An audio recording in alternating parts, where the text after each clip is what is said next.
Well, then you have Golden State a day ago, where we went from wondering who we're getting in that series and is Curry going to be healthy and what's going on with Clay and can they right the ship before round two? And then by the end of game two, people are getting in fights on Twitter about what the nickname of Poole, Curry, Thompson should be. And going on and on about that.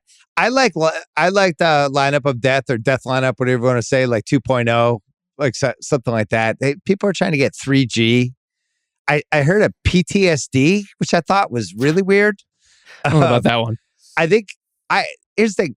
We probably don't need a nickname. Maybe we're just good. Maybe the nickname should be organic, but the Warriors, that whole thing flips where people are taking that team super seriously now. And then the Suns thing, a little nick, little shaving cut on the neck all of a sudden. But did you see anything in the last 24 hours to make you shift where you were going with the West Finals? I think I would still pick Phoenix to make it, but I'm certainly a little more bullish on Golden State than I was. I would say I was on, I'll believe it when I see it, a little more skeptical side of the spectrum when it came to the Warriors in general, just because of their health. But yeah, this version of Steph that's just, a plus minus machine in whatever minutes he gets off the bench, apparently. The engine of that offense looks completely healthy and functional. And Jordan Poole is the greatest basketball player I've ever seen play. So that combination of things seems to be working out pretty well in terms of Golden State being, angling for a trip to the West Finals. But as you alluded to, this Denver team is a total mess. They're getting no help from any of the supporting cast whatsoever. Jokic is completely overwhelmed with Draymond Green's defense. They've just been completely stifled and exploited on both sides of the ball. I'm not sure this is the best litmus test for who the Warriors are under pressure. They certainly are. It's certainly a great display of who they can be. But I will believe that version of the Warriors can show up against Mikal Bridges and Chris Paul and Devin Booker gumming up the works of what they're trying to do. I'll believe that when I see it. Well, on FanDuel, the Suns have dropped to 3-1 to win the finals, and the Warriors are up to plus 340. Now, earlier today, the Warriors were 5-1, and the Suns were, I think, like plus 240. So the Booker injury has affected that. I'm with you. Jordan Poole might be the best player of all time. I thought it was Michael Jordan. I'm starting to switch.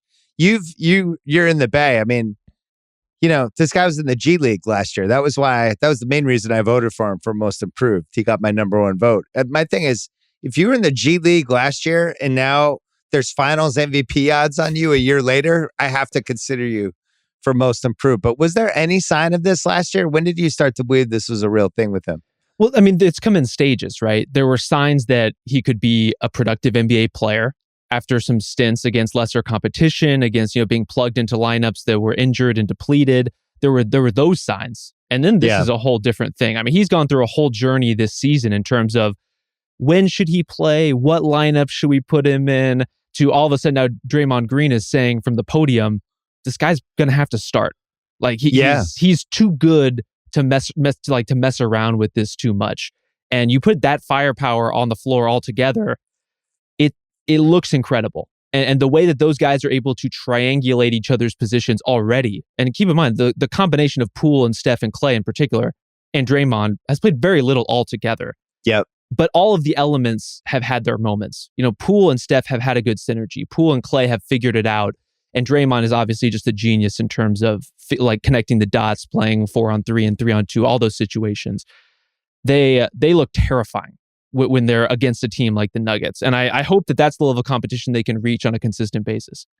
It will be a little different when they play Memphis in round two, assuming Memphis is going to be there. Yeah. I saw a lot of stuff. I was flying yesterday. I was watching all the games on JetBlue, which was really fun. I flew back from Boston, and the times were perfect where I got to watch every minute of all the games. But I had to flip back and forth at a couple points. But, I was on Twitter because I was bored watching the games, and a lot of people were doing this whole thing with Poole about that guy's getting the bag. Got to take care of him. I don't mean to throw water on this, but the move for them is to roll it over and do what the Suns did with Ayton, I think, and just play him. He's $3.9 million next year. They're at like $175 million next year, even before you fill in minimums and first round picks, stuff like that. I would not give him the extension. they have a Wiggins final year, which is like, I think like 32, 33 million. They've got to figure out the Wiseman thing. And I just don't know why they would all of a sudden commit to all this money on Poole if they don't have to. He's like one of the biggest assets in the league next year. If I were them, I would be thinking about, how do I get rid of Wiggins, maybe tie Wiseman to it, and either bring back an impact guy or a role guy or whatever, but try to cut some salary because I know I have to pay Poole down the road.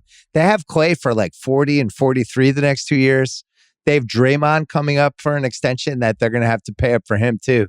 So my point is, it's going to get really complicated for them. The way it is now is kind of nice. The Poole is still like, you don't have to worry about him yet. Kuminga is a rookie.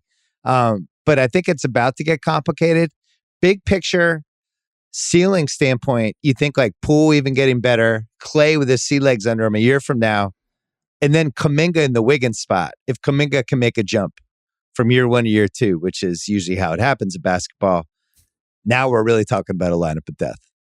Yeah, and the money thing is inevitable. I mean, Jordan Poole is going to get a giant bag. We can debate over the degrees and the timing and all that stuff, but so long as we're spending Joe Lacob's money, this is a team that is capped out beyond recognition, that does not have any sense of real flexibility. So why not at this point? Like if he is a guy who is a part of your long-term core and he's shown every indication he should be that, maybe you just take care of it. Maybe you just get that thing done. Maybe you do. I mean, this is a team that gave Klay Thompson $190 million like 2 weeks after he tore his ACL. I'm not sure. I'm not sure they're hesitant with throwing bags around, but. Well, they're also a team that has talked about, at least Joe Lacob has talked about, wanting to contend in perpetuity, forever, to basically extend eras one into the next and just be great forever. And this is the way you do that. You know, James Wiseman is going to be whatever he is. Jonathan Kuminga is going to be whoever he ends up being, which I think both you and I are pretty high on what his potential could be.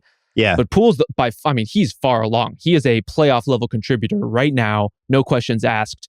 And honestly, more dynamic off the dribble than pretty much any non-Kevin Durant teammate Steph has ever had. Yeah, I felt like Russillo and I had multiple conversations during this season about Poole, trying to figure out like what's going on here. How is this? It doesn't feel like a hot streak anymore. And then by March, you just kind of accepted it. Like, all right, they struck oil with this kid.